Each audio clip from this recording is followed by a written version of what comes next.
ABC online activities ইউনিটের কেন্দ্রীয় all member উপদেষ্টা পরিষদ এবং এবিসি অনলাইন অ্যাক্টিভিটিস ইউনিটের সকল অ্যাক্টিভিটিস নেতৃবৃন্দ, অ্যাক্টিভিটিস এবং সদস্য সবাইকে গ্রুপের পক্ষ থেকে এবিসি অনলাইন অ্যাক্টিভিটিস ইউনিটের পক্ষ থেকে শুভেচ্ছা ও অভিনন্দন জানাচ্ছি। আজকে বিশেষ কারণে আমি লাইভ করছি, আপনারা হয়তো অনেকে জানেন বা অনেকের আমি বলেছি।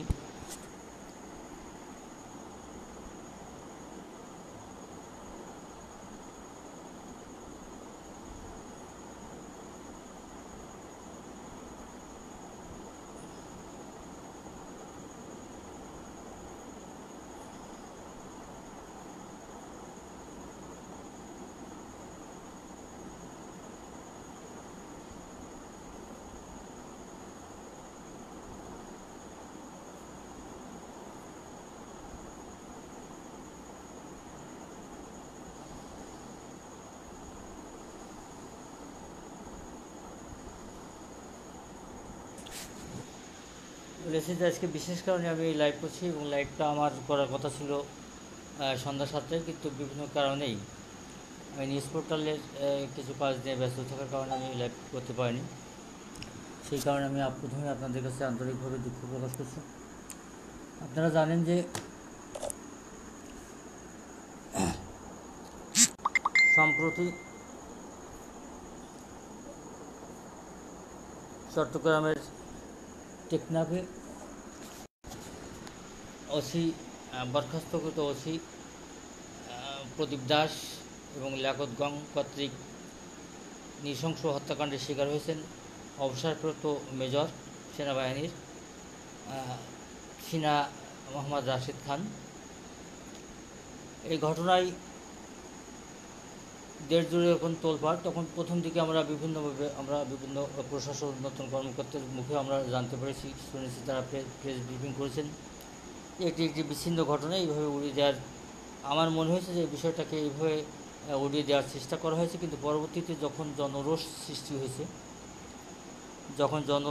হয়েছে সোশ্যাল মিডিয়া এবং গণমাধ্যমে যখন প্রতিবাদের ঝড় উঠেছে, বিভিন্ন মহল থেকে যখন প্রতিবাদের ঝড় উঠেছে, তখনই কিন্তু বিষয়টা সরকার গুরুত্বের সাথে নিয়েছে এবং বিভিন্ন তদন্ত কমিটির মাধ্যমে সে বিষয়টা তদন্ত হচ্ছে। এবং তদন্ত হচ্ছে একটা দেশের নাগরিক অন্যায়ভাবে যদি ক্ষতিগ্রস্ত হয়, অন্যায়ভাবে যদি খুন হয়, অন্যায়ভাবে যদি তার অধিকার খর্ব করা হয়, সেক্ষেত্রে সরকারের দায়িত্বের মধ্যে পড়ে সে বিষয়টি তদন্ত করার এবং দোষী ব্যক্তিকে খুঁজে তার বিরুদ্ধে আইনানুগ ব্যবস্থা গ্রহণ করা।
কিন্তু আমরা যেটা লক্ষ্য করলাম, দুঃখিত যে আমরা লক্ষ্য করলাম যে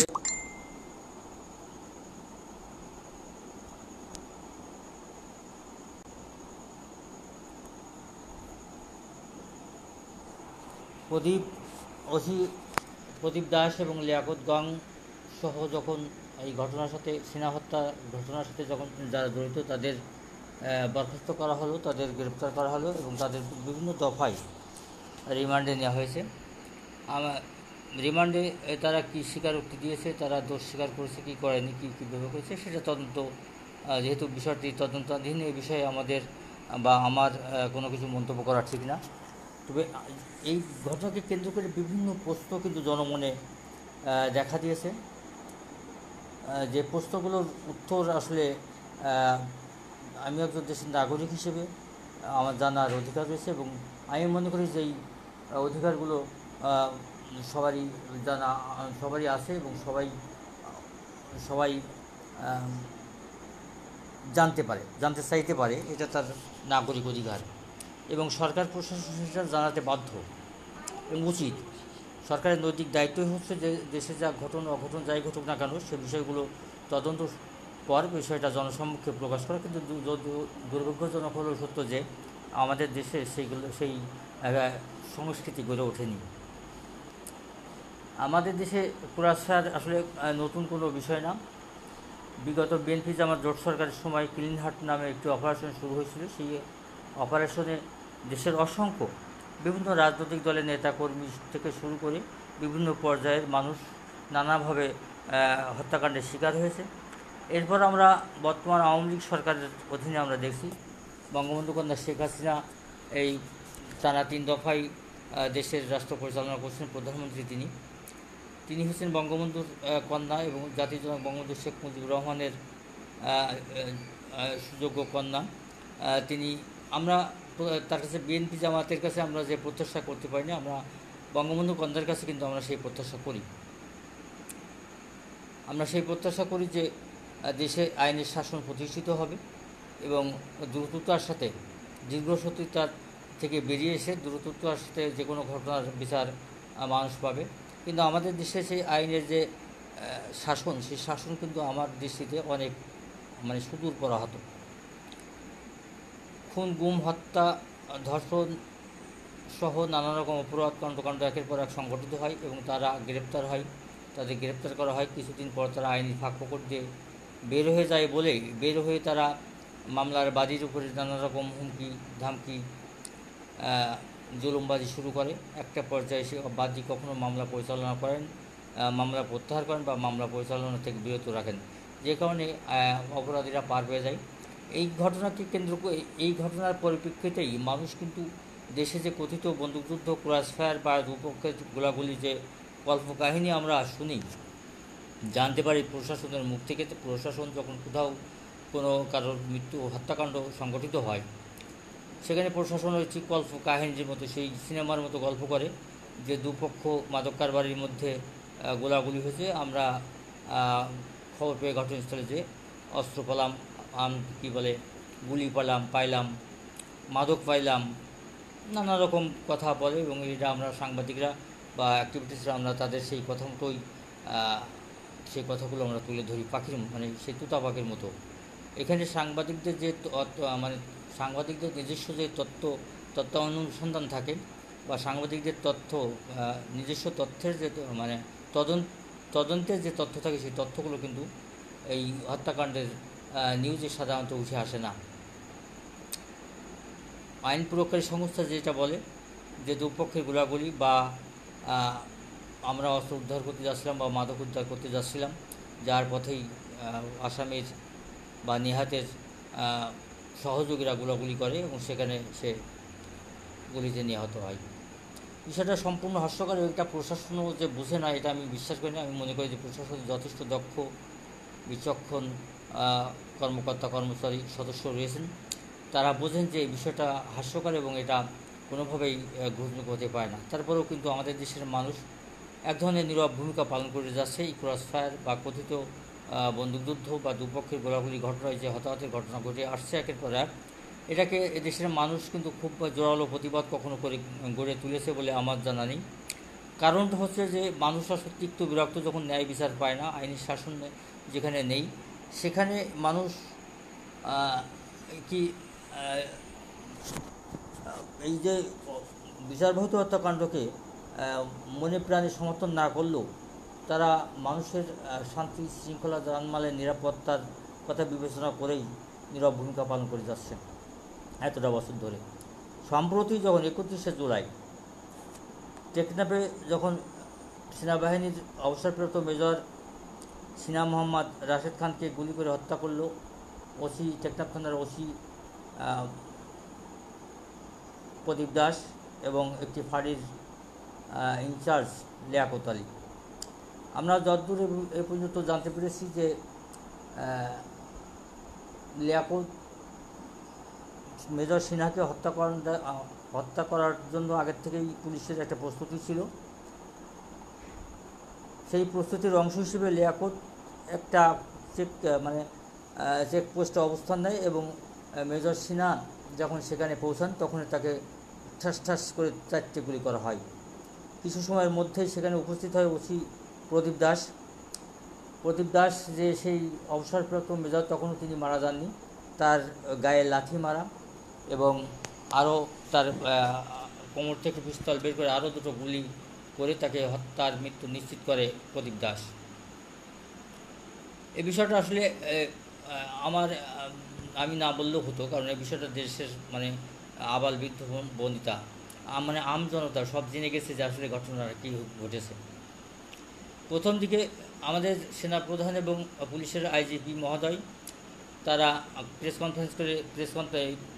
কক্সবাজারে প্রেস কনফারেন্স করে বলছিলেন যে এটা বিচ্ছিন্ন ঘটনা, কিন্তু পরবর্তীতে আমরা সেই সেনাপ্রধানের মুখ থেকে জানতে পেরেছি বিষয়টা যখন সারা দেশ জুড়ে তোলপাড়, গণমাধ্যম এবং সোশ্যাল মাধ্যমে যখন ব্যাপক প্রতিবাদ হচ্ছে, লেখালেখি হচ্ছে, ঠিক তখন আমরা সরকার বেশ কয়েকটি তদন্ত কমিটি হলেও স্বরাষ্ট্র মন্ত্রণালয় থেকে শুরু করে বিভিন্ন পর্যায়ে কমিটি হয়েছে।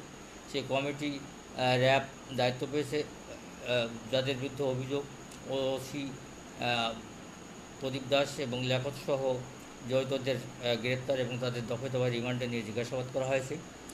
তারপরে আমরা দেখলাম যে প্রশাসনের যেসব কর্মকর্তা বলছিলেন যে একটি বিচ্ছিন্ন ঘটনা, তারা কিন্তু সেটা আর বিচ্ছিন্ন বলেনি। তারা বলতেছেন না, অবসরপ্রাপ্ত মেজর সিনহা হত্যার সুষ্ঠু বিচার এবং দৃষ্টান্তমূলক বিচার হতে হবে। বিষয়টা এরকম যে দেশের মানুষ যখন ফুঁসে উঠল এই অন্যায়ের বিরুদ্ধে, নৃশংস হত্যাকাণ্ডের বিরুদ্ধে, তখনই কিন্তু সরকার ঘুরে দাঁড়ালো এবং প্রশাসনও তাদের সুর পাল্টে পড়ল। যাক, এটা আমি পজিটিভলি দেখতে চাই, ইতিবাচক হিসেবে দেখতে চাই যে না, একটা হত্যাকাণ্ডের সুষ্ঠু বিচার হবে এবং অভিযুক্তরা শাস্তি পাবে। সেই পর্যায়েই তদন্ত এগোচ্ছে বা সেই প্রক্রিয়া ভিতর দিয়েই মামলাটি এগোচ্ছে। ইতিমধ্যে আপনারা দেখেছেন যে ওসি প্রদীপ দাসের বিরুদ্ধে আরও বেশ কয়েকটি হত্যা মামলা আদালতে হয়েছে। এখন যে প্রশ্নগুলো দেখা দিয়েছে জনমনে, ব্যক্তিগত বিশেষ করে আমি মনে করছি যে ওসি প্রদীপ দাস পুলিশের একজন ওসি, একটা থানার প্রধান মাত্র, তিনি কিন্তু পুলিশের এর থেকে অনেক উচ্চ পর্যায়ে এসপি থাকে জেলায়, এএসপি পর্যায়েরও বেশ কয়েকজন কর্মকর্তা থাকেন, তারপরে বিভাগীয় পর্যায়ে ডিআইজি থাকেন, এডিশনাল ডিআইজি থাকেন, বিভিন্ন পর্যায়ে পুলিশের অনেক ঊর্ধ্বতন কর্মকর্তারা থাকেন। কিন্তু আমরা লক্ষ্য করছি যে এখন ওসি প্রদীপ দাস টেকনাফে একের পর এক যে হত্যাকাণ্ড সংঘটিত করেছে, তার সেই সময়কার অনেক ভিডিও আমরা এখন দেখতে পাচ্ছি যে তিনি কাউকে গ্রেপ্তার করে নিয়ে যাচ্ছেন, যাওয়ার সময় তার পরিবারের লোকজনের বলে যাচ্ছেন এই কবর খুঁড়ে রাখিস, লাশ পাঠিয়ে দেব। আমাদের একজন সাংবাদিক ফরিদুল ইসলাম মোস্তফা, তিনি যখন কক্সবাজার ওসি তৎসময়ের ওসি প্রদীপ দাস এবং সেখানকার এসপি মাসুদ সাহেব তার বিরুদ্ধে যখন ইয়াবার ব্যবসায় জড়িত এবং ইয়াবা ব্যবসায়ীদের কাছ থেকে অনৈতিক সুবিধাভোগের নিউজ করেন, তখন সেই সাংবাদিককে ঢাকা থেকে গ্রেপ্তার করে নিয়ে যেয়ে তার চোখে ঝালের গুঁড়ো, তার রড দিয়ে পিটানো, তার পানি খাইতে চাইলে ড্রেনের নোংরা পানি খাওয়ানো হয়েছে। এরকম নৃশংস অনেক ঘটনার কথা এখন আমরা জানতে পারছি এবং আমরা এই সাংবাদিক বিষয়টা জানার পর যখন লেখালেখি করছি, সেই সাংবাদিক সম্প্রতি মুক্তি পেয়েছেন এবং তাকে জামিন দেওয়া হয়েছে। তিনি 23 মাস কারাগারে থাকার পর তিনি বাইরের আলোর মুখ দেখেছেন এবং তিনি লাইভে জানিয়েছেন যে তাকে কীভাবে প্রদীপ দাস নৃশংসভাবে তার টর্চারিং করছিল এবং নির্যাতন করছিল। তো প্রশ্ন হচ্ছে যে সিনা মোহাম্মদ রাশেদ খান, তিনিও বাংলাদেশের একজন নাগরিক। টেকনাফে 144টি ক্রসফায়ারের ঘটনা ঘটেছে, যেখানে 204 জন হত্যাকাণ্ডের শিকার হয়েছেন।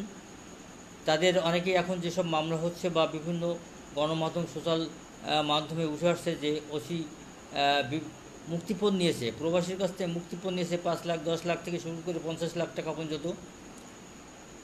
মুক্তিপণ নেওয়ার পরেও তাকে ক্রসে হত্যা করেছে। তার মানে বিষয়টা এখন যে বিষয়গুলো আমরা খেয়াল করছি যে ওসি প্রদীপ দাস শুধু সিনাকেই হত্যা করেনি, এই প্রথম হত্যা করেছেন তা নয়। এর আগে তিনি 144টা হত্যাকাণ্ড, 44টা কথিত ক্রসফায়ারের ঘটনা নাটক সাজিয়ে 204 জনকে তিনি হত্যা করেছেন।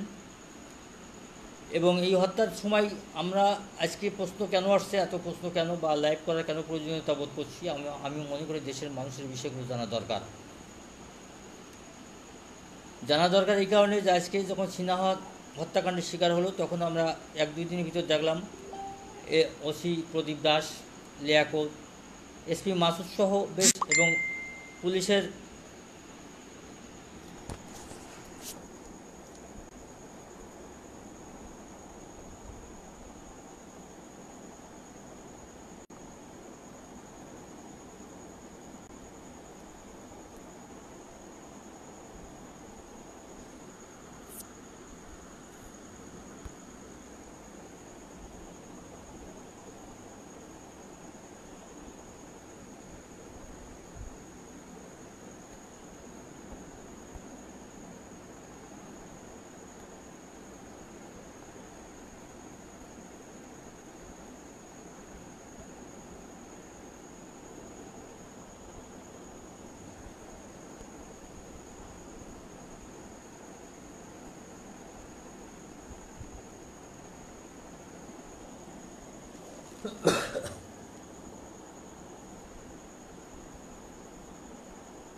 দুঃখিত, তো যেটা বলছিলাম যে সিনা সাহেব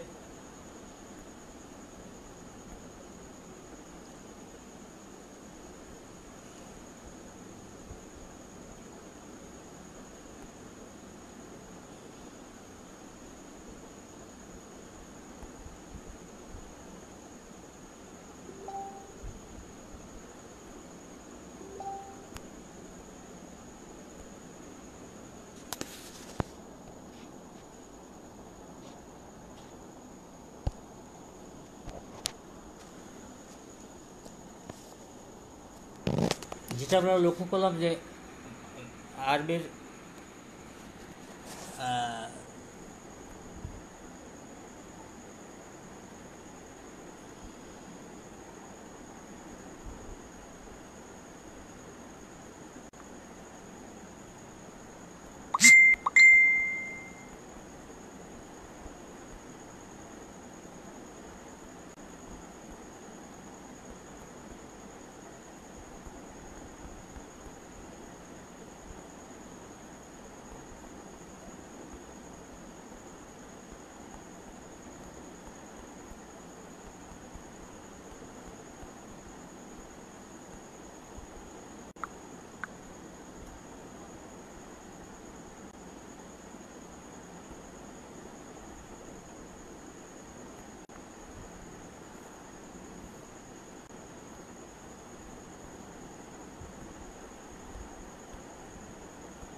আমরা লক্ষ্য করলাম যে সিনহা সাহেব হত্যাকাণ্ডের পর দু একদিনের মধ্যেই ওসি প্রদীপ দাস লিয়াকত, এটা ক্যাম্পের ইনচার্জ লিয়াকত এবং কক্সবাজারের এসপি সহ যারা এবং পুলিশের একজন আল্লাহ ভরসা সম্ভবত নাম, যিনি আছে পুলিশের অবসরপ্রাপ্ত এসপি এবং পুলিশের পুলিশ অবসরপ্রাপ্ত অ্যাসোসিয়েশনের তিনি মনে হয় সম্ভবত কক্সবাজারের সভাপতি, তাদের ফোনালাপ কে কী আলোচনা করেছে, কীভাবে সিনহাকে হত্যাকাণ্ড করা হয়েছে, কী মামলা করা যায় ইত্যাদি ইত্যাদি বিষয়ে তারা আলোচনা করেছেন এবং কেউ কেউ ওসি প্রদীপ বিভিন্ন আইনি পরামর্শ নিয়েছেন। এই বিষয়গুলো, এই ফোনালাপগুলো কিন্তু ফাঁস হলো। তা আমি মনে করি যে এটা একটা নিশ্চয় পজিটিভ দিক, যে কোনো অপরাধী যে অপকর্ম সংঘটিত করেছে সেই অপকর্মের যে তথ্য উপাত্ত ফোনালাপ, সে বিষয়গুলো যখন ফাঁস হয়ে যায় তখন মামলার তদন্ত এবং অভিযুক্তদের শাস্তির বিষয়টাও নিশ্চিত করার অনেকটা সুবিধা হয়, যেহেতু তাদের ফোনালাপ ফাঁস হয়েছে। কিন্তু দুঃখজনক হলেও সত্য যে টেকনাফে এর আগে যে 204 জন হত্যাকাণ্ডের শিকার হয়েছে তাদের সবাই যে অপরাধী এটা আমি বিশ্বাস করতে চাইনি। আমি মনে করি এবং ওসির বিভিন্ন ভিডিও আলাপ, ভিডিও তার যে আলোচনা উঠে আসছে সোশ্যাল মাধ্যমে বা বিভিন্ন গণমাধ্যমে, সেখানে দেখা যায় যে ওসি কখনো প্রবাসীর কাছে চাঁদা চেয়েছেন, মুক্তিপণ চেয়েছেন, কখনো তিনি বিভিন্নভাবে ব্ল্যাকমেল করেছেন এবং তিনি প্রচুর টাকা নিয়েছেন এবং টাকা নেওয়ার পরেও নৃশংসভাবে হত্যাকাণ্ড সংঘটিত করেছেন। কিন্তু তখন কিন্তু কোনো ফোনালাপ ফাঁস হয়নি। আমার প্রশ্ন হচ্ছে যে জনগণের টাকায় যারা আমাদের দেশের বেতন হয়, সরকারের বিভিন্ন গোয়েন্দা সংস্থা থেকে শুরু করে সিভিল প্রশাসনের থেকে শুরু করে সরকারের যত সংস্থা আছে সবাই কিন্তু জনগণের, সবাই বেতন কিন্তু পান জনগণের টাকায়। তাহলে সেনা মেজর, অবসরপ্রাপ্ত মেজর সিনহা হত্যাকাণ্ডের ফোনালাপ ফাঁস হলো, কিন্তু এর পূর্বে যে 204 জনকে কথিত ক্রসফায়ার, বন্দুকযুদ্ধ বা দুপক্ষের গোলাগুলির কল্পকাহিনীর সাথে যাদের হত্যাকাণ্ড সংগঠিত হচ্ছে, সে সময় নিশ্চয়ই ওসি প্রদীপ লিয়াকতরা এই খনিচক্র, পুলিশের ভিতরে যে খনিচক্র, এই খনিচক্র কিন্তু বিভিন্নভাবেই তারা ফোনে কথা বলেছেন, কিন্তু সেই সব ফোনালাপ কিন্তু ফাঁস হয়নি। তার মনে হচ্ছে এখানে যে আমি ব্যক্তিগতভাবে মনে করছি যে এদেশের নাগরিকদের, যেমন সব দেশের নাগরিকদেরই কিন্তু তাদের রাষ্ট্র তাদের কিছু অধিকার দেয়। আমরা গণতান্ত্রিক রাষ্ট্রের মানুষ। আপনারা জানেন যে 1971 সালে বঙ্গবন্ধুর নেতৃত্বে, বঙ্গবন্ধুর ডাকে, বঙ্গবন্ধুর আহ্বানে সাড়া দিয়ে এদেশের সেই কৃষক শ্রমিক থেকে শুরু করে সব পর্যায়ের মানুষ মুক্তিযুদ্ধে ঝাঁপিয়ে পড়েছিলেন এবং আমাদের বন্ধুপ্রতিম দেশ ভারত সেই মুক্তিযুদ্ধে সর্বাত্মক সহযোগিতা করেছিলেন, যে কারণে আমাদের 9 মাসের মাথায় আমরা স্বাধীনতা পেয়েছি। আমাদের লাল সবুজের এই পতাকা কিন্তু 30 লাখ শহীদের রক্তের বিনিময়ে অর্জিত, 2 লাখ মা বোনের সম্ভ্রমের বিনিময়ে অর্জিত এই স্বাধীন দেশে আজকে কিন্তু আমরা নাগরিকরা, সব নাগরিক কিন্তু এক, আইন আছে, আইন এক, কিন্তু আমাদের ব্যক্তি বিশেষের ক্ষেত্রে আইনের প্রয়োগ কিন্তু আমরা ভিন্নতা দেখতে পাচ্ছি। এটাই হচ্ছে আমাদের বাঙালি জীবনের সবথেকে বড় ট্র্যাজেডি। আমি ব্যক্তিগতভাবে মনে করি যে সিনহা হত্যার ঘটনায় ফোনালাপ ফাঁস হলো ইতিপূর্বে এবং সরকার বিভিন্ন কমিটি গঠন করলো। আমরা নিশ্চয় চাই, আমি ব্যক্তিগতভাবে মনে করি যে হত্যাকাণ্ডের সর্বোচ্চ শাস্তি ফাঁসি, এবং প্রদীপ দাস এবং লিয়াকতের বিরুদ্ধে একের পর এক যে অপকর্মের, খুনোখুনি, চাঁদাবাজি, মুক্তিপণ আদায়ের যে সমস্ত ঘটনা ফাঁসি আসছে, তাদের যদি 1000 বার ফাঁসির দড়িতে ঝুলানো হয় এবং মৃত্যুদণ্ড কার্যকর করা হয়, তাও সেই ক্ষতি, যারা স্বজন হারিয়েছেন তারা যেমন ক্ষতিপূরণ পাবেন না, তেমনি পুলিশ বিভাগের যে ভাবমূর্তি ক্ষুণ্ণ হয়েছে, প্রদীপ দাস এবং লিয়াকত গং, এরা পুলিশ বাহিনীর যে গৌরবগাথা ইতিহাস রয়েছে পুলিশের, এই যে করোনাকালে পুলিশ কিন্তু বিভিন্নভাবে জীবনের ঝুঁকি নিয়ে মানুষের জন্য কাজ করছে, এটা কিন্তু পুলিশ নিঃসন্দেহে প্রশংসা করছে। এবং আমরা পুলিশকে সেই কারণে ধন্যবাদ জানাতে চাই যে এই বৈশ্বিক মহামারী করোনাকালে পুলিশ জনগণের পাশে দাঁড়িয়েছেন এবং অনেক পুলিশ কিন্তু প্রাণ দিয়েছেন এই করোনায় আক্রান্ত হয়ে। পাশাপাশি পুলিশের এই যে গৌরব উজ্জ্বল যে ইতিহাস, যে গৌরবগাথা ইতিহাসকে মিলান করে দিয়েছে কিন্তু এই ওসি প্রদীপ দাস এবং লিয়াকত গোয়াং। এরা পুলিশ নামের কলঙ্ক। কিন্তু এখন প্রশ্ন হলো যে ওসি প্রদীপ দাস বা লিয়াকত এতদূর আসলো বা এগোলো কীভাবে? তারা একজন মেজরকে, অবসরপ্রাপ্ত মেজরকে হত্যা করার সাহস তারা কোথায় পেল? প্রশ্ন এক নম্বর প্রশ্ন হচ্ছে যে তারা একজন সেনাবাহিনীর একজন অবসরপ্রাপ্ত মেজরকে হত্যা করার মতো সাহস ওসি প্রদীপ দাস এবং লিয়াকত গোয়াং কোথায় পেল? ও এসপি মাসুদ কোথায় পেল? তাদের নেপথ্যের শক্তি কী? এই শক্তির উৎসটা আমরা জানতে চাই। আমি এই লাইভের মাধ্যমে সরকার, মাননীয় প্রধানমন্ত্রী এবং স্বরাষ্ট্রমন্ত্রী মহোদয়ের কাছে আমার দাবি, আপনারা যে মেজর সিনহা রাশেদ খান হত্যার নেপথ্যের যে শক্তি, সেই শক্তি উদ্ঘাটন করে তাদের নাম জনসম্মুখে প্রকাশ করুন। কারা ওসি প্রদীপ দাসকে এত বড় সাহস দিয়েছে যে একজন মেজরকে লাথি মারা এবং একজন এসআই কোনো কারণ ছাড়াই, সে যখন দুই হাত উঁচু করে দাঁড়িয়েছে, তাকে যখন সিগন্যাল দেওয়া হয়েছে, সে দুই হাত উঁচু করে দাঁড়িয়েছে, টাস করে 4টে গুলি করে দিল লিয়াকত। কিছুক্ষণের মধ্যে ওসি প্রদীপ দাস তিনি পৌঁছায়, তিনি নাকি এই পর্যন্ত আমরা গণমাধ্যম এবং সোশ্যাল মাধ্যমে যেটা জানতে পেরেছি, তিনি একটা মিসকে হাসি দিয়েছেন। দেওয়ার পরে কোমর থেকে পিস্তল নিয়ে আর দুটো গুলি করে তিনি তার মৃত্যু নিশ্চিত করেছেন এবং তার গায়ে লাথি মেরেছেন। এই সাহস প্রদীপ দাস এবং লিয়াকতরা কোথায় পায়? এরা কি স্বাধীন বাংলাদেশের পুলিশ, নাকি ভিন দেশের থেকে এরা এসছে, বা ভিন দেশের কোনো মদতদাতা এদের সাহস যোগাচ্ছে কিনা? এই বিষয়টা আমাদের জানা খুবই জরুরি হয়ে পড়েছে আমি মনে করি। একই সাথে আমার অভিযোগ যে সেনাবাহিনীর একজন অবসরপ্রাপ্ত মেজর ছিলেন, কিন্তু তার যতটুকু অধিকার এদেশের আইনের শাসন ভোগের অধিকার তার রয়েছে, তেমনি টেকনাফে যে একরাম হত্যা থেকে শুরু করে আরও 204 জনকে হত্যা করা হয়েছে, এই কথিত ক্রসফায়ার, বন্দুকযুদ্ধ, অস্ত্র উদ্ধার, মাদক উদ্ধার ইত্যাদি কল্পকাহিনী পুলিশ সাজিয়েছে। সেই সব নাগরিক কিন্তু এদেশের নাগরিক, তাদেরও কিন্তু আইনের শাসন ভোগ করার অধিকার রয়েছে। আমি সরকারের কাছে অনুরোধ করব, আপনারা এই বিচারবহির্ভূত হত্যাকাণ্ডের শিকার যারা, সেই সব পরিবারের ক্ষতিপূরণ দিতে হবে এবং সেসব হত্যাকাণ্ডের সাথে যারা জড়িত তাদের আইনের আওতায় এনে তাদের শাস্তি নিশ্চিত করতে হবে। এবং এই প্রদীপ দাস এবং লিয়াকত শুধু টেকনাফে না, সারা বাংলাদেশের পুলিশের মধ্যেই কম বেশি ছড়িয়ে ছিটিয়ে রয়েছে। আমি মনে করি তাদের তালিকাভুক্ত করুন এবং তাদের আইনের আওতায় নিয়ে আসুন। তাদের হাতে যারা নিহত হয়েছে তাদের ক্ষতিপূরণ সহ যারা অভিযুক্ত তাদের দৃষ্টান্তমূলক শাস্তির মাধ্যমে দেশে আইনের শাসন প্রতিষ্ঠিত করুন। জাতির জনক বঙ্গবন্ধু নিশ্চয়ই এই স্বপ্ন দেখতেন না যে তিনি নির্বিচারে বা বিচার বহির্ভূত হত্যাকাণ্ডকে তিনি একের পর এক সংগঠিত করবেন এবং পুলিশ বা আইন প্রয়োগকারী সংস্থাগুলো এগুলো করে পার পেয়ে যাবে।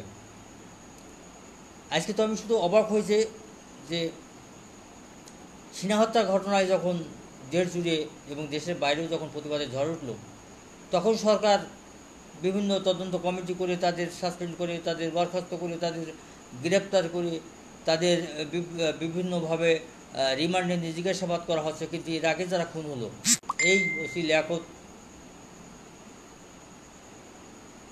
লিয়াকত এবং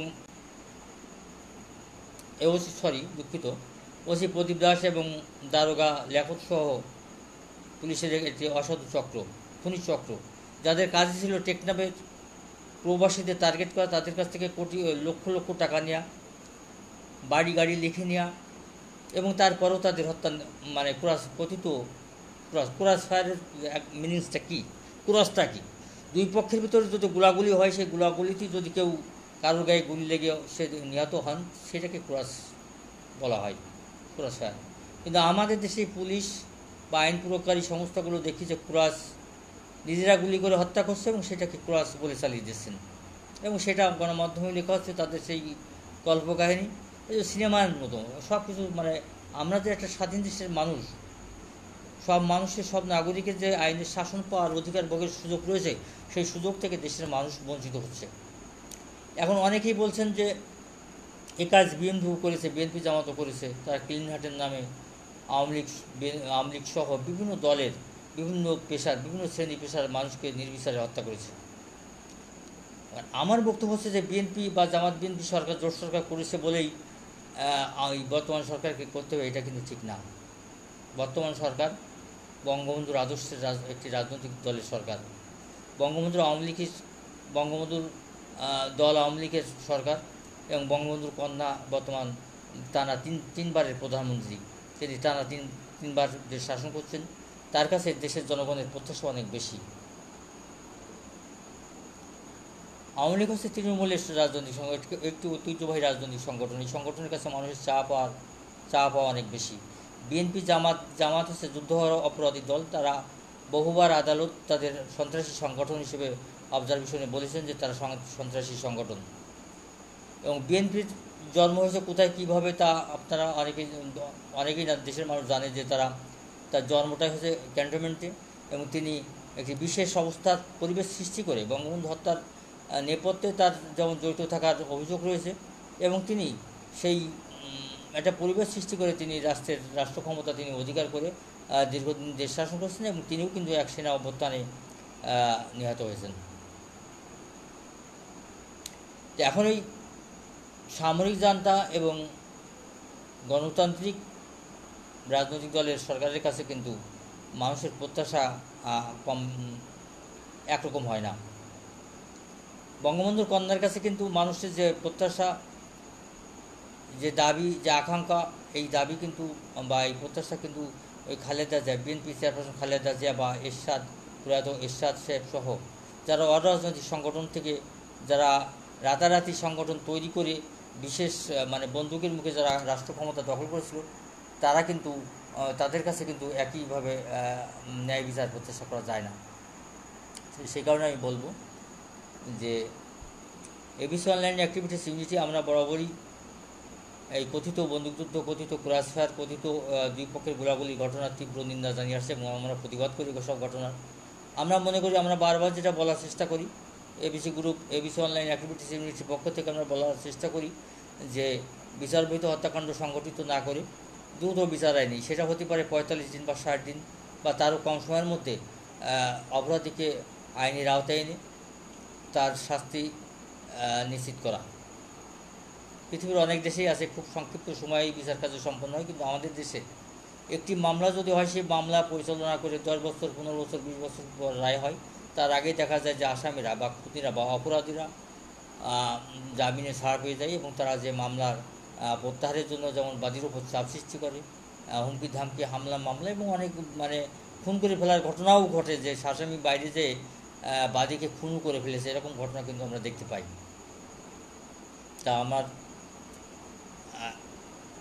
আজকের দাবি যে সেনাবাহিনীর অবসরপ্রাপ্ত মেজর সিনহা সাহেব যেমন বাংলাদেশের একজন নাগরিক, তার যেমন আইনের শাসন ভোগের অধিকার রয়েছে, তেমনি দেশের একজন রিক্সা চালক থেকে শুরু করে খেটে খাওয়া দিনমজুর শ্রমিক থেকে শুরু করে এবং সর্বোচ্চ পর্যায়ে সব মানুষেরই কিন্তু নাগরিক অধিকার রয়েছে তার আইনের শাসন ভোগের।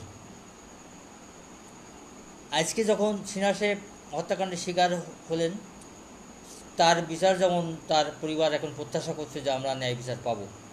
টেকনাফে কিন্তু 204 জন যারা নিহত হয়েছে, তারা এখন তাদের কেউ দীর্ঘদিন পর জেগে উঠেছে এই হত্যাকাণ্ডের মধ্য দিয়ে। তারা কেউ মামলা করেছেন, সবাই না। টেকনাফের একরাম পরিবার কিন্তু এখনও পর্যন্ত মামলা করার সাহসই পায়নি, তাদের মামলা করতেই দেওয়া হয়নি।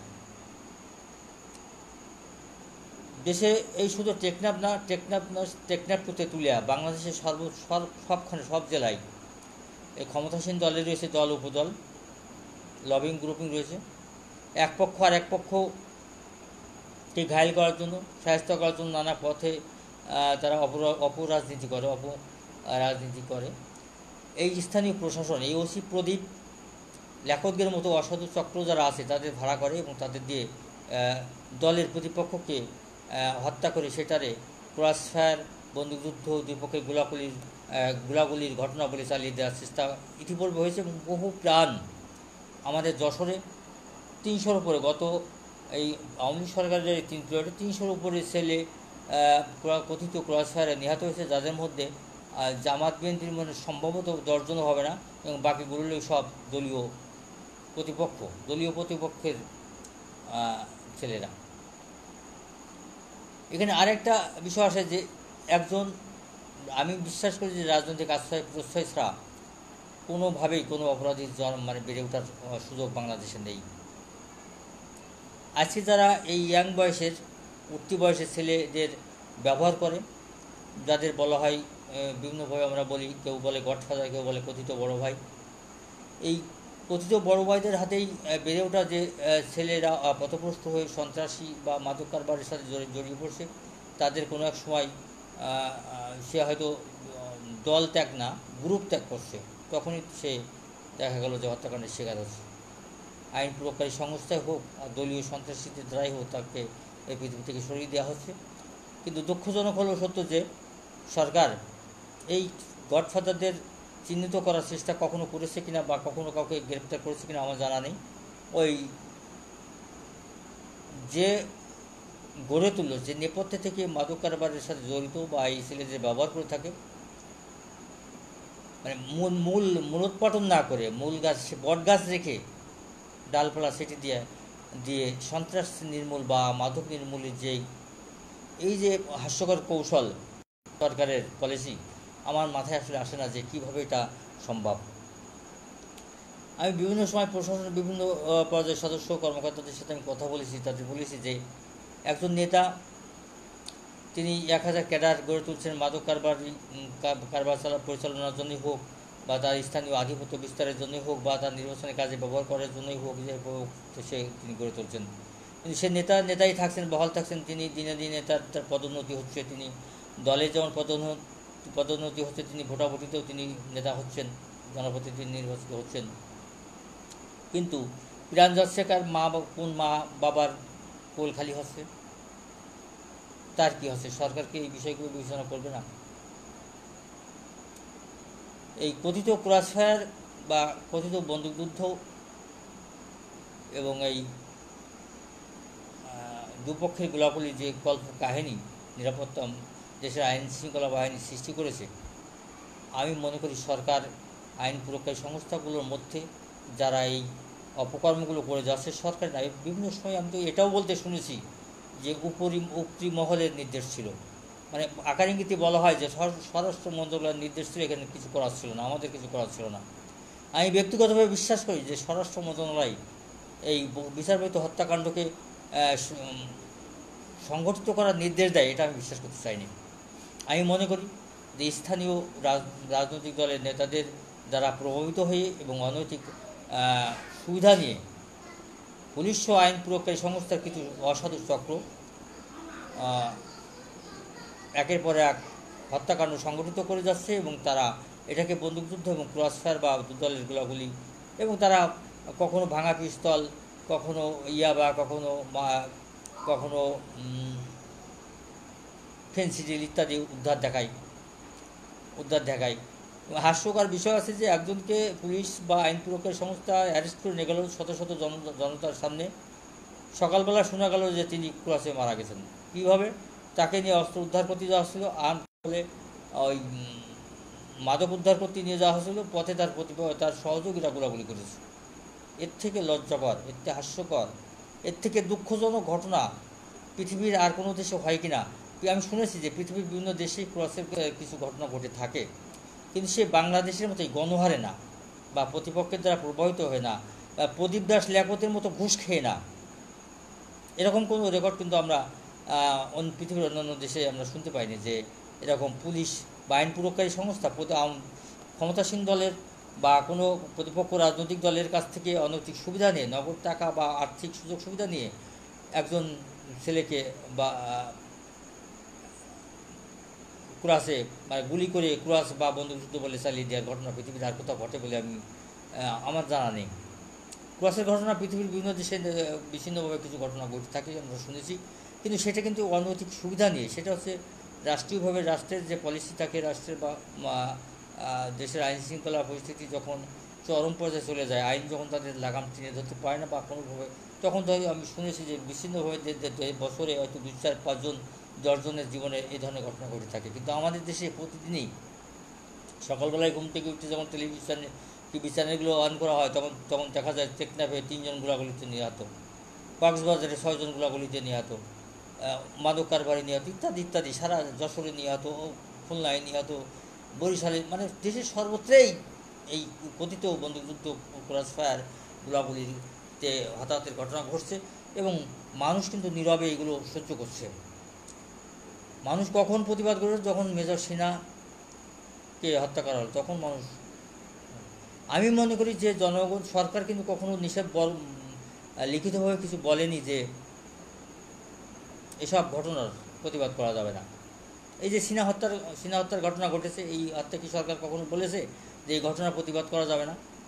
আমরা কিন্তু প্রতিবাদ করছি, দেশের মানুষ প্রতিবাদ করছে, দেশের বাইরের মানুষ প্রতিবাদ করছে, এবং প্রতিবাদ করছে বলে সরকার প্রয়োজন মনে করেছে না এই হত্যাকাণ্ডে, এটা অন্যায় হয়েছে, এটা অনৈতিক হয়েছে, এটা ঠিক হয়নি, এটা সরাসরি হত্যাকাণ্ড। তখন সরকার এই বিষয়টাকে নিয়ে এটা গুরুত্বের সাথে নিয়েছে এবং চ্যালেঞ্জ হিসেবে নিয়েছে এবং অভিযুক্তদের অ্যারেস্ট করেছে এবং তাদের বিচার আমরা প্রত্যাশা করছি যে খুব দ্রুততম সময়ের মধ্যেই দেশের সর্বোচ্চ শাস্তি এই খনি ওসি প্রদীপ দাস এবং লিয়াকত গাংরা পাবে। একই সাথে আমি দাবি করছি এবিসি অনলাইন অ্যাক্টিভিটিস ইউনিটির পক্ষ থেকে যে দেশে যত এই কথিত বন্দুকযুদ্ধের ঘটানো হয়েছে এসব হত্যাকাণ্ডগুলোর বিচার বিভাগের তদন্ত হোক। এবং আমি জাতির জনক বঙ্গবন্ধু শেখ মুজিবুর রহমানের প্রতি শ্রদ্ধা জানিয়ে বলছি, 1000 বছরের শ্রেষ্ঠ বাঙালি বঙ্গবন্ধু শেখ মুজিবুর রহমানের সুযোগ্য উত্তরসূরি বর্তমান মাননীয় প্রধানমন্ত্রী শেখ হাসিনা দেশের উন্নয়নে একের পর এক যে ভূমিকা রেখে চলেছেন, তিনি যে বিভিন্নভাবে প্রশংসিত হচ্ছেন। আমার প্রশ্ন হচ্ছে তিনি কেন এই ঘটনাকে নিয়ে এই দায়ভার তিনি ঘাড়ে রাখবেন? তিনি তো আর কেউ না, তিনি বঙ্গবন্ধুর কন্যা, তিনি টানা 3বারের প্রধানমন্ত্রী। তিনি কেন এই কতিপয় পুলিশ বা আইন প্রয়োগকারী সংস্থা যারা এই অসাধু চক্র, যারা অনৈতিক সুবিধা নিয়ে একের পর এক কথিত ক্রস ফায়ার বন্দুকযুদ্ধে হত্যাকাণ্ড ঘটিয়ে যাচ্ছে, এই দায়ভার কিন্তু পুলিশ বা আইন প্রয়োগকারী সংস্থা যারাই করুক না কেন, ওই দায়ভার কিন্তু সরকারের উপর যে পড়ছে। এবং তারা তো আকার ইঙ্গিতে বা বিভিন্নভাবে বলেই থাকে অঘোষিতভাবে যে উপরের নির্দেশ ছিল। উপরের নির্দেশ বলতে আমরা কী বুঝি? উপরের নির্দেশ বলতে কিন্তু সরকার, আমরা সাধারণ মানুষ বুঝে নিই যে সরকারি নির্দেশ ছিল। সরকার, সে প্রধানমন্ত্রী হোক আর স্বরাষ্ট্রমন্ত্রী হোক আর যে কোনো পর্যায়ে যে কোনো মন্ত্রণালয়ের নির্দেশই হোক, মানে উপরি মহলের নির্দেশ। আমি ব্যক্তিগতভাবে মনে করি যে এই অভিযোগ সঠিক না। এই পুলিশ ও আইন প্রয়োগকারী সংস্থার মধ্যে কিছু ঘাপটি মারা এই প্রদীপ লিয়াকতের মতো কিছু খুনি চক্র রয়েছে, যা কিছু স্বাধীনতা বিরোধী চক্র রয়েছে, কিছু সরকারের বিপক্ষে যারা ভেতর থেকে সাবোটাজ করতে চায়, সরকারকে বেকায়দায় ফেলতে চায়। এই ধরনের অসাধু পুলিশ সদস্যদের তালিকা করে তাদের শাস্তির আওতায় আনা এবং তাদের দ্বারা ক্ষতিগ্রস্ত পরিবারগুলোকে সরকার ক্ষতিপূরণ দেওয়ার উদ্যোগ গ্রহণ করবে, এই প্রত্যাশা আমি মাননীয় প্রধানমন্ত্রীর কাছে করছি। মাননীয় প্রধানমন্ত্রী, আপনি অতীতের সরকারগুলো কী করেছে না করেছে সেই বিষয়গুলোকে রেফারেন্স হিসেবে না নিয়ে, যে বিএনপি জামাত জোট সরকার ক্লিন হার্টের নামে আওয়ামী লীগের অসংখ্য নেতাকর্মীকে হত্যা করেছে, বিভিন্ন শ্রেণী পেশার মানুষকে হত্যা করেছে, তার মানে এই না যে বিএনপি আর আওয়ামী লীগ কিন্তু এক না। এই বিষয়টা কিন্তু আমরা সবাই বিশ্বাস করি এবং বিএনপি সহ ওই জাতীয় পার্টি সহ বিভিন্ন রাজনৈতিক দলের সংগঠনগুলোও বিশ্বাস করে যে আওয়ামী লীগের সাথে তাদের তফাৎ অনেক। আওয়ামী লীগ হচ্ছে বঙ্গবন্ধু দল, আওয়ামী লীগ হচ্ছে বাংলাদেশের ঐতিহ্যবাহী একটি রাজনৈতিক দল, আওয়ামী লীগ হচ্ছে বাংলাদেশের মুক্তিযুদ্ধের নেতৃত্ব দানকারী দল, আওয়ামী লীগ হচ্ছে জাতির পিতা বঙ্গবন্ধু শেখ মুজিবুর রহমানের দল, আওয়ামী লীগ হচ্ছে 1000 বছর শ্রেষ্ঠ বাঙালি বঙ্গবন্ধু শেখ মুজিবুর রহমানের দল। এই আওয়ামী লীগের কাছে এই জনগণের বঙ্গবন্ধু শেখ মুজিবুর রহমান সেই তৃণমূল থেকে উঠে যে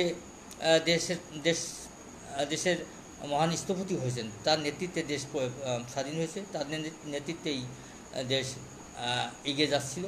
এবং বঙ্গবন্ধুর সময়ও আমরা দেখেছি যে যুদ্ধ অপরাধী বিচার তিনি শুরু করেছিলেন এবং 900 কতজনের বিচার সম্পন্ন হয়েছিল। কিন্তু দুর্ভাগ্যজনক স্বাধীনতা বিরোধী চক্র 1975 সালে 15 আগস্ট বঙ্গবন্ধু সহ তার পরিবারকে সপরিবারে হত্যা করে রাষ্ট্র ক্ষমতার পুরো মুক্তিযুদ্ধের চেতনা থেকে দেশকে অনেক দূরে নিয়ে যাওয়া হলো। তারপর আমরা কী দেখলাম যে দেশের যুদ্ধ অপরাধীদের পুনর্বাসন করা হলো জিয়াউর রহমানের হাত দিয়ে। দেশের প্রধানমন্ত্রী হলো সেই কুখ্যাত রাজাকার শাহ আজিজ। গোলাম আজমকে পাকিস্তান থেকে এনে দেশের নাগরিকত্ব দেওয়া হলো। আমি যে কারণে এই প্রসঙ্গগুলো তুলে আনছি যে জিয়াউর রহমানের বিএনপি আর বঙ্গবন্ধুর আওয়ামী লীগ এক বিষয় না, এক জিনিস না। আওয়ামী লীগের নানা গৌরবময় ইতিহাস রয়েছে, ছাত্রলীগের রয়েছে নানা গৌরবগাথা ইতিহাস। আওয়ামী লীগের যে ইতিহাস, আওয়ামী লীগের যেভাবে জন্ম, আওয়ামী লীগের জন্মের সাথে বিএনপি বা বিএনপির জন্মের ইতিহাস কিন্তু এক না। সেই কারণে অতীতের সরকারগুলো কী করেছে সেই বিষয়গুলো আমি রেফারেন্স হিসেবে না টেনে আমি বলতে চাই যে মাননীয় প্রধানমন্ত্রী, আপনি জাতির জনকের কন্যা, আপনি মহান বাংলাদেশের মহান স্থপতি বঙ্গবন্ধু শেখ মুজিবুর রহমানের কন্যা, আপনি বঙ্গবন্ধুর কন্যা। আপনার কাছে যে দেশের মানুষের চা পাওয়া অনেক বেশি, এবং আপনি দেশের মানুষের চা পাওয়ার সাথে সঙ্গতি রেখেই আপনি একের পর এক দেশের উন্নয়ন সংগঠিত করছেন। পাশাপাশি এটাও আমরা লক্ষ্য করছি যে দেশে যে উন্নয়ন যেভাবে হওয়ার কথা, এই উন্নয়নের একটা অংশ কিন্তু উই পোকায় খেয়ে যাচ্ছে। বিভিন্ন জায়গায় আমরা সম্প্রতি লক্ষ্য করছি ইউনোদের পিটানো হচ্ছে, মারা হচ্ছে, প্রকৌশল ইঞ্জিনিয়ারদের মারা হচ্ছে। এবং আমি মনে করি যে দেশের সব ইউনো বা সব প্রকৌশলী যে ঘুষ খায় বা ঘুষ খেয়ে কোটি টাকার বিলে 900 বিলে তারা সই স্বাক্ষর করে দেয়, এটাই বিশ্বাস করতে চায় না। যারাই এর বিরোধিতা করছে, যারা এই 900 কাজ হয়নি, যেমন মনিরামপুরে 4 কোটি টাকা, 4 কোটি 2 লাখ সামথিং টাকা সরকার বরাদ্দ দিয়েছে বিভিন্ন সরকারি প্রাইমারি স্কুলের সংস্কার, মেরামত এবং অবকাঠামোগত যে সংস্কারের যে অর্থ বরাদ্দ দেওয়া হয়েছে। সেখানে আমরা গণমাধ্যমে দেখলাম যে 3 জন সহকারী শিক্ষা অফিসার উপজেলা পর্যায়ের এবং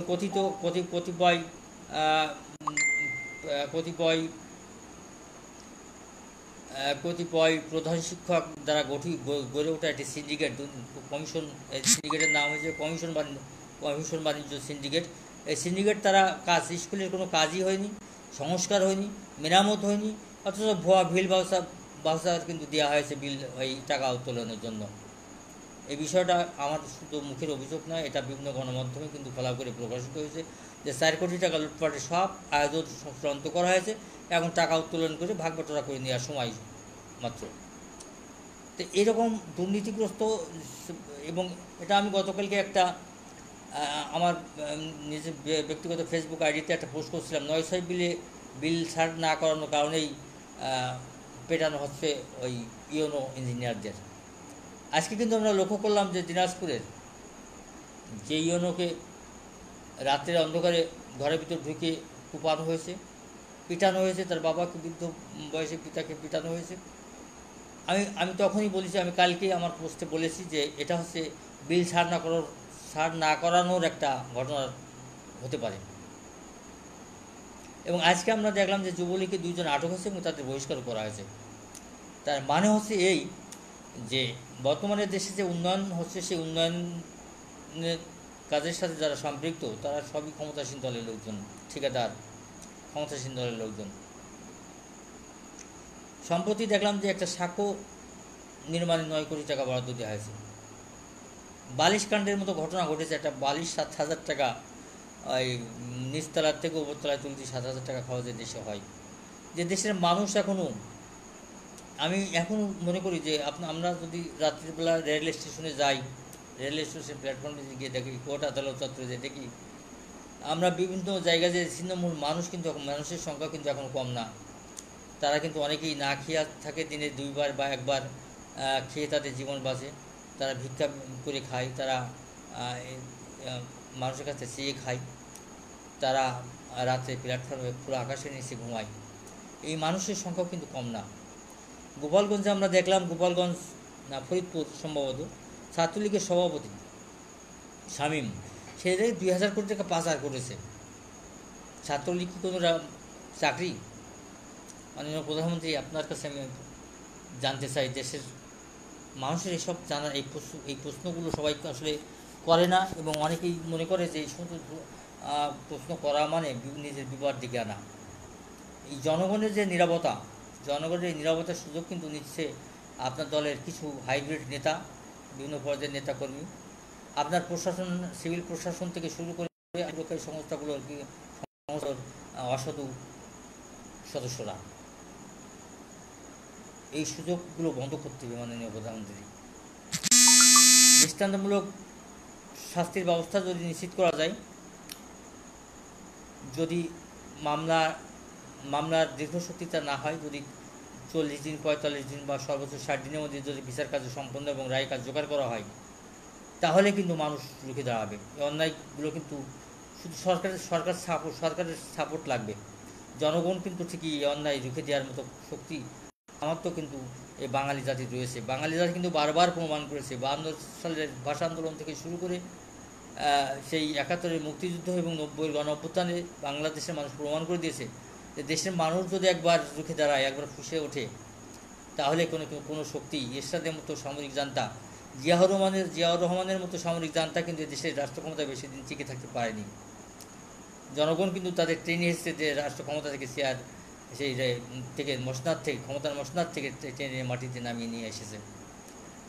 আমি মনে করি যে মাননীয় প্রধানমন্ত্রী, আপনি বঙ্গবন্ধুর কন্যা, আপনি বঙ্গবন্ধুর কন্যা হিসেবে আপনার কাছে আমাদের যে চাওয়া, বাঙালি জাতির যে চাওয়া, বাঙালি জাতি তথা বাংলাদেশি যে চাওয়া, তা অনেক অন্যান্য দলের থেকে অনেক বেশি আপনার কাছে চাওয়া। এবং আপনার নৈতিক দায়িত্ব যে আপনি জাতির জনকের কন্যা, আপনি বাংলাদেশের মহান স্থপতি বঙ্গবন্ধু শেখ মুজিবুর রহমানের কন্যা, আপনার এই দেশের প্রতি আপনার দায়ভার। আমি জানি যে আপনি 1975 সালের 15 আগস্ট আপনি সপরিবারে, বাবা সহ সপরিবার সবাইকে হারিয়েছেন। আপনি বুক ভরা কষ্ট নিয়ে আপনি রাজনীতি করেছেন এবং আপনি রাষ্ট্র ক্ষমতায় গেছেন এবং রাষ্ট্রের বঙ্গবন্ধুর স্বপ্ন পূরণের জন্য আপনি আপ্রাণ চেষ্টা করে যাচ্ছেন। এদেশের মানুষের যার ভূমি নেই তার ভূমির দান, যার ভূমি আছে বাড়ি নেই তার বাড়ি ঘর প্রকল্প আপনি চালু করেছেন। আপনি খেটে খাওয়া দিনমজুর এবং বয়স্ক ভাতা, বিধবা ভাতা থেকে শুরু করে বিভিন্ন পর্যায়ের মানুষের ভাগ্য উন্নয়নের জন্য আপনি আপ্রাণ চেষ্টা চালিয়ে যাচ্ছেন, এই ব্যাপারে কোনো সন্দেহ নেই। সে কারণেই দেশের মানুষের আপনার কাছে অনেক প্রত্যাশা। আপনি দয়া করে আইন প্রয়োগকারী সংস্থাগুলোর মধ্যে এই ওসি প্রদীপের মতো, দারোগা লিয়াকতের মতো যারা খনিচক্র রয়েছে, যারা দেশের বাইরের কোনো শক্তির দ্বারা প্রবাহিত হয়ে একজন অবসরপ্রাপ্ত মেজরকে গুলি করে হত্যা করে উল্লাস করতে পারে, এই খনিচক্র শুধু ওসি প্রদীপ না, এদের নেটওয়ার্ক দেড় জুড়ে, এদের প্রত্যেক থানা ফাঁড়িতে এদের সংখ্যা 2-1 করে রয়েছে। এদের প্রেতাত্মা সারা বাংলাদেশে ঘুরপাক খাচ্ছে। এদের হাতে প্রতিদিনই নিরীহ মানুষ কিন্তু শুধু মাদক কারবারি বা ওই সন্ত্রাসী যে নিহত হচ্ছে তা নয়, প্রতিটা ঘটনার বিচার বিভাগীয় তদন্ত করেন মাননীয় প্রধানমন্ত্রী। আমি বলছি, আমি চ্যালেঞ্জ দিয়ে বলছি, আমি আমার আত্মবিশ্বাস থেকে বলছি, যদি প্রত্যেকটি ঘটনার বিচার বিভাগীয় তদন্ত হয়, তা দেখবেন যে একদম 99% ঘটনা মিথ্যা, কল্পকাহিনী।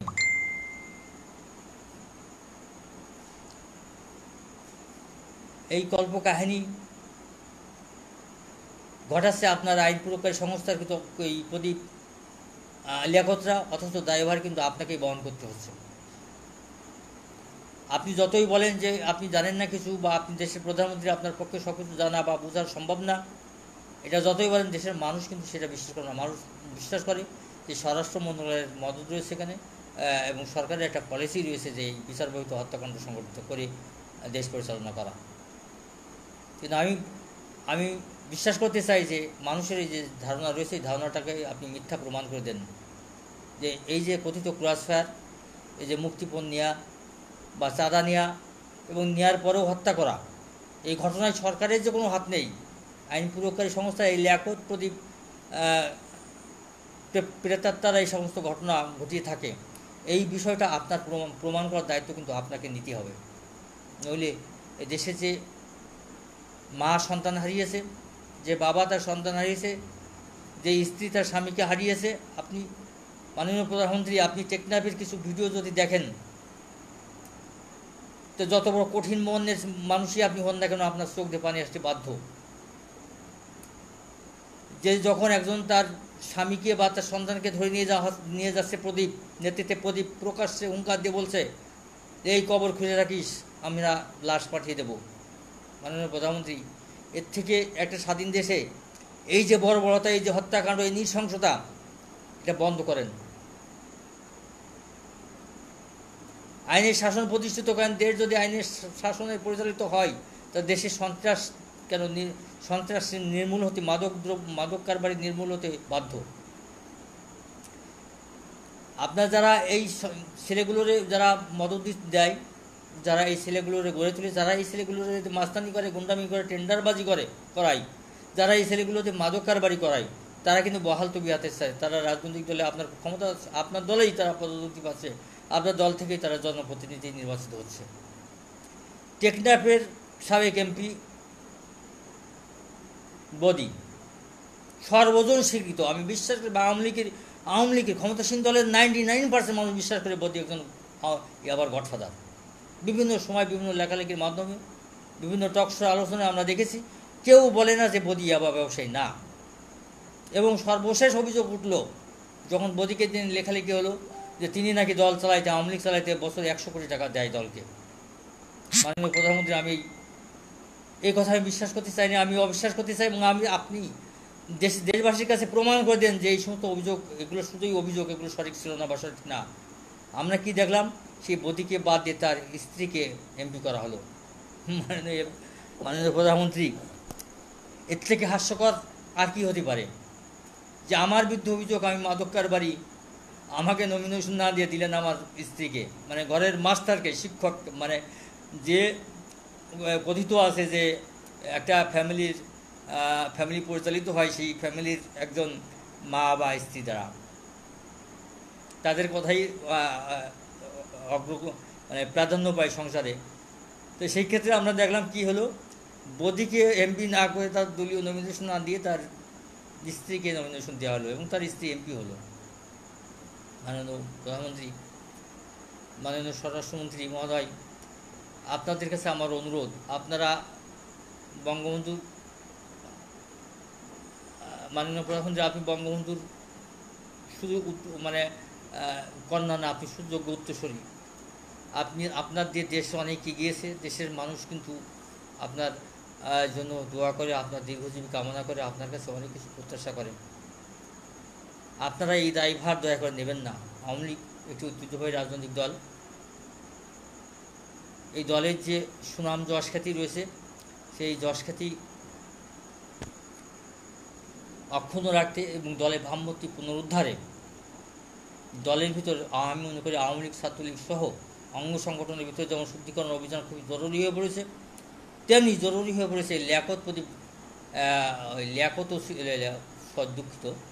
ওসি প্রদীপ দাস এবং লিয়াকত খনিচক্রদের তালিকা করে তাদের দ্রুত তাদের দ্বারা যে সমস্ত হত্যাকাণ্ড সংগঠিত হয়েছে সেগুলোর বিচার তদন্ত সাপেক্ষে তাদের বিচার নিশ্চিত করা এবং সেই সব ক্ষতিগ্রস্ত পরিবারগুলোকে ক্ষতিপূরণ দিয়ে আপনি অন্তত দায়মুক্ত হন। আপনি প্রমাণ করে দেন যে এই সমস্ত বিচারবহিত হত্যাকাণ্ডের সাথে সরকারের কোনো নির্দেশনা থাকে না, এগুলো আইন প্রয়োগকারী সংস্থার কিছু অসাধু চক্র স্থানীয় প্রভাবশালীদের দ্বারা প্রভাবিত হয়ে এই হত্যাকাণ্ডগুলো সংগঠিত করে থাকে। যদি প্রত্যেকটি এই কথিত ক্রসফায়ার, বন্দুকযুদ্ধ বা গোলাগুলি ঘটনা যদি তদন্ত হয়ে থাকে, তা দেখা যাবে যে 99% এই সব কল্পকাহিনী এবং সবই আইন প্রয়োগকারী সংস্থার সাধারণ ঘটনা এবং তারা কোনো পক্ষে তার প্রভাবিত হয়ে মোটা অঙ্কের অর্থ নিয়ে এই হত্যাকাণ্ডগুলো সংগঠিত করেছে। মাননীয় প্রধানমন্ত্রী এবং মাননীয় স্বরাষ্ট্রমন্ত্রী মহোদয়, সিনহা হত্যার পরিবার যদি ন্যায় বিচার পায়, তা দেশে এ পর্যন্ত যে কথিত বন্দুকযুদ্ধ, ক্রসফায়ার বা গোলাগুলিতে যারা হত্যাকাণ্ডের শিকার হয়েছে তাদেরও ন্যায় পাওয়ার অধিকার রয়েছে। একজন বিবেকসম্পন্ন মানুষ হিসেবে, দেশের বারবার নির্বাচিত প্রধানমন্ত্রী হিসেবে এবং আমাদের যিনি স্বরাষ্ট্রমন্ত্রী, তিনি সর্বমহলে কিন্তু একজন সৎ নেতা হিসেবে, আওয়ামী লীগের একজন সৎ নেতা হিসেবে পরিচিত জনাব আসাদুজ্জামান কামাল সাহেব, আপনাকে দেশের সৎ মানুষ হিসেবে, সৎ নেতা হিসেবে চিনে, আপনি সৎ একজন দক্ষ স্বরাষ্ট্রমন্ত্রী।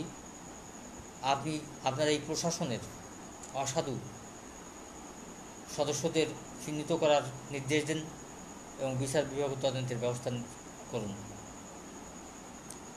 সিনহা পরিবার যদি ন্যায় বিচার পায়, তাই দেশের যারাই একজন অপরাধীকেও কিন্তু গুলি করে বা হত্যা করে ক্ষমতা হত্যা করা, গুলি করে বা কথিত বন্দুকযুদ্ধ, গোলাগুলি বা বন্দুক কী বলে ক্রস ফায়ারে হত্যার কোনো ক্ষমতা কিন্তু আইন প্রয়োগকারী সংস্থাকে আদালত দেয়নি।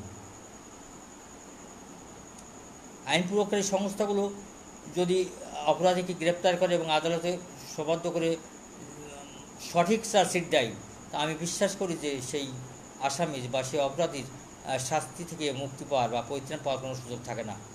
এই আইন প্রয়োগকারী সংস্থাগুলোই অপরাধীদের গ্রেপ্তার করে, আবার তাদের আদালত থেকে বের হয়ে যাওয়ার সুযোগ ফাঁকফোকর কিন্তু চার্জশিটে রেখে যায়। যাই হোক, আমি আবারও এই বিষয়ে অনলাইন অ্যাক্টিভিটিস ইউনিভার্সিটির পক্ষ থেকে সরকারকে, বর্তমান সরকারকে ধন্যবাদ জানাচ্ছি এবং আমি এই বর্তমান সরকারের মাননীয় প্রধানমন্ত্রী এবং স্বরাষ্ট্রমন্ত্রী মহোদয়ের কাছে আমি আবারও আবেদন জানাচ্ছি যে খুনি বরখাস্তকৃত ওসি প্রদীপ দাস এবং লেখক গং সহ সারা দেশে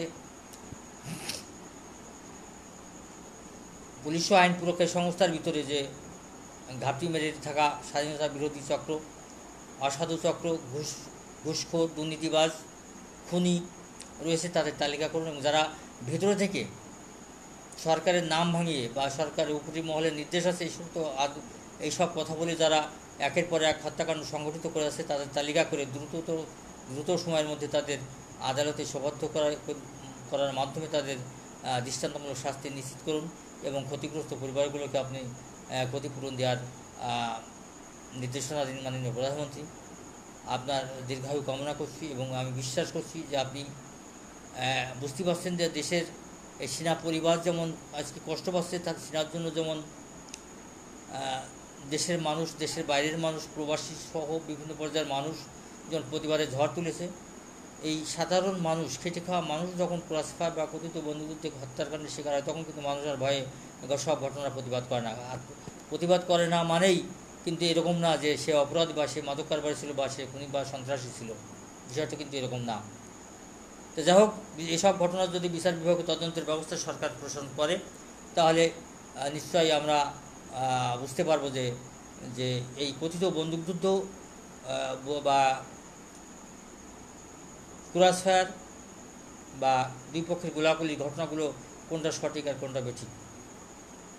আমি আবারও বলছি যে যদি আপনারা বারবার, আমি আওয়ামী লীগের অনেকের মুখে শুনতে পাই যে তারা বলে বিএনপি জামাত জোট সরকার ক্লিন হার্টের নামে আওয়ামী লীগ সহ বিভিন্ন দল সংগঠন, বিভিন্ন শ্রেণী পেশার বহু অসংখ্য নেতাকর্মীকে হত্যা করেছে ক্লিন হার্টের নামে। আওয়ামী লীগ সরকার সেটা করছে না। আওয়ামী লীগ কী করছে? আওয়ামী লীগের সময় আমরা দেখছি যে কথিত ক্রসফায়ার বন্দুকযুদ্ধ গোলাগুলি করে, সে ক্লিন হার্ট নেই ঠিকই, ওই নাম পরিবর্তন হয়েছে আর কি। বিএনপি সরকার সরাসরি, বিএনপি জামাত জোট সরকার সরাসরি ক্লিন হার্ট নাম দিয়ে অপারেশন শুরু করেছিল এবং বহু নিষ্পাপ মানুষ ওই সময়কালে প্রাণ হারিয়েছে এবং আমার প্রতিবেশীও একজনকে অন্যায়ভাবে প্রতিপক্ষের দ্বারা প্রভাবিত হয়ে তাকে হত্যা করা হয়েছিল, আমার বিশ্বাস। কিন্তু আমরা এটা মনে করি যে আওয়ামী লীগ আর বিএনপি তো এক জিনিস না। আওয়ামী লীগের যে ঐতিহ্য রয়েছে, আওয়ামী লীগ যে বঙ্গবন্ধু রাজনৈতিক দল, বঙ্গবন্ধু নিশ্চয়ই এই স্বপ্নগুলো দেখতেন না। বঙ্গবন্ধু নিশ্চয়ই এই স্বপ্নগুলো দেখতেন না যে তার পুলিশের ওসি প্রদীপ দাস একজন অবসরপ্রাপ্ত মেজরকে গুলি করে হত্যা করবে আর অট্টহাসি হাসবে। তিনি আবার ফোনে আইনি পরামর্শ চাইবেন, তিনি নানান রকম। আবার এর আগে এই সিনহা হত্যা ঘটনায় যে আমার যে প্রশ্নটা বারবার আমি করতে চাই যে সিনহা হত্যাই তো প্রথম হত্যা না। এই ওসি প্রদীপ এবং লিয়াকত গঙ্গের হাতে যদি এই সিনহা সেনাবাহিনীর অবসরপ্রাপ্ত মেজর সিনহা রাশেদ খান যদি প্রথম হত্যাকাণ্ডের শিকার হতো, তাহলে একটা প্রশ্ন কথা ছিল। কিন্তু এর পূর্বে কিন্তু এই ওসি প্রদীপ দাস এবং লিয়াকতদের হাতে কিন্তু অন্তত 204 জন হত্যাকাণ্ডের খবর আমরা বিভিন্ন গণমাধ্যমে পেয়েছি। তাহলে এই হত্যাকাণ্ডগুলো নিয়ে কিন্তু সেই ব্যাপারে একমাত্র ইকরাম হত্যাকাণ্ড নিয়ে কিছুটা প্রতিবাদ মানুষের সঙ্গে করেছিল, কিন্তু তার সেই ইকরাম পরিবার কিন্তু সেই হত্যাকাণ্ডের কোনো মামলা সাহস করে আর করতে পারেনি। তাদের প্রশাসনের বিভিন্ন সংস্থার লোকজন তাদের সেই পরিবারগুলোকে ভয়ভীতি দেখিয়ে তাদের মামলা করার সুযোগ থেকে বঞ্চিত করেছে। এবং ইকরাম সাহেব একজন খ্যাতি, তার যশ খ্যাতি ছিল, তিনি একজন নির্বাচিত কমিশনার ছিলেন। তার মতো তার পরিবার যদি মামলা করার সুযোগ না পায়, তাহলে একজন সাধারণ পরিবারের, একজন রিক্সা চালকের পরিবার বা খেটে খাওয়া দিনমজুরির পরিবারের লোকজন যদি কেউ কথিত বন্দুকযুদ্ধ, ক্রসফায়ার বা গোলাগুলিতে নিহত যে কল্পকাহিনী সাজানো হয়, এতে যদি হত্যা হয়, সেই ঘটনার প্রতিবাদ হবে, এটা আসলে হয় না, হিসাবে মেলে না। তো সেই কারণে আমি বলি, আমি আবারও মাননীয় প্রধানমন্ত্রীর কাছে এবং মাননীয় স্বরাষ্ট্রমন্ত্রী মহোদয়ের কাছে আমার নিবেদন, এ বিষয়ে অনলাইন অ্যাক্টিভিটিস ইউনিটি সবসময় মুক্তিযুদ্ধের পক্ষের কথা বলে, সবসময় অন্যায়ের বিরুদ্ধে কথা বলে এবং সবসময় ন্যায় প্রতিষ্ঠার কথা বলে, সবসময় আইনের শাসন প্রতিষ্ঠার কথা বলে। আমি মনে করি যে বঙ্গবন্ধুর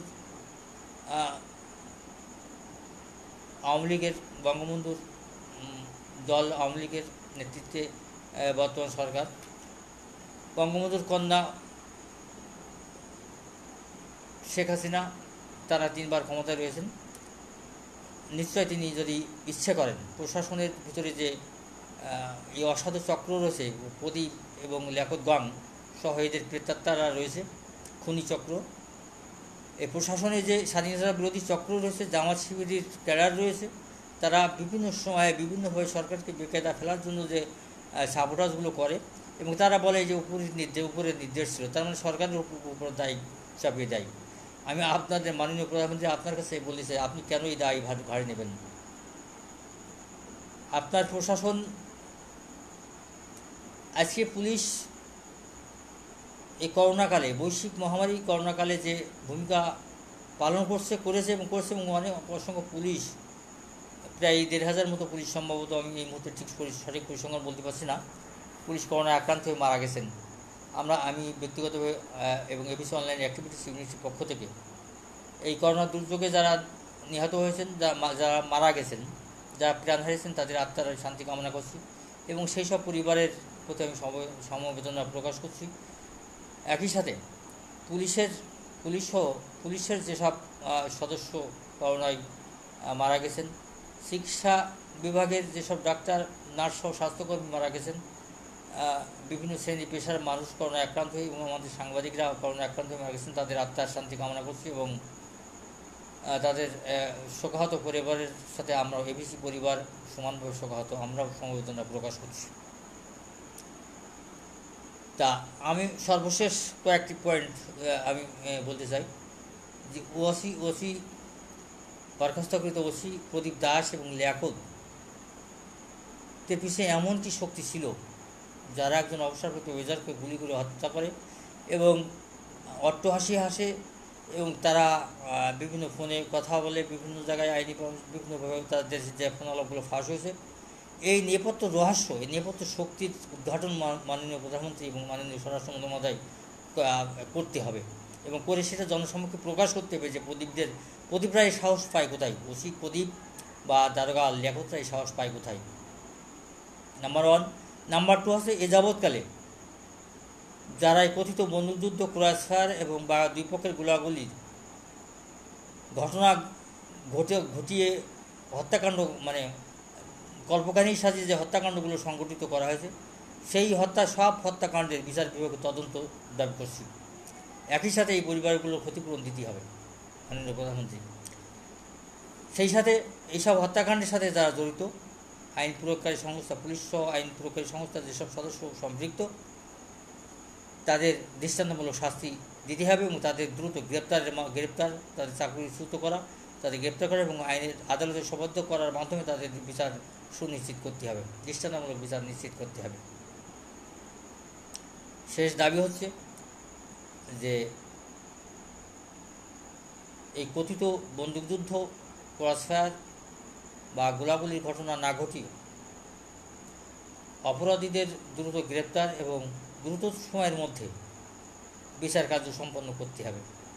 খুন, গুম, হত্যা, বিশেষ করে খুন, গুম, হত্যা, নারী ও শিশু নির্যাতন সহ এই ধরনের গুরুত্বপূর্ণ যে অপরাধগুলো এদেশে অহরহ সংগঠিত হয়ে থাকে বা হচ্ছে, সেই সব অপরাধীদের 45 দিন বা সর্বোচ্চ 60 দিনের মধ্যে বিচার কার্য সম্পন্ন করে এবং তা সম্পন্ন এবং রায় কার্যকর করতে হবে। সবাইকে আবারও এবিসি অনলাইন অ্যাক্টিভিটিস ইউনিটির পক্ষ থেকে শুভেচ্ছা অভিনন্দন জানাচ্ছি।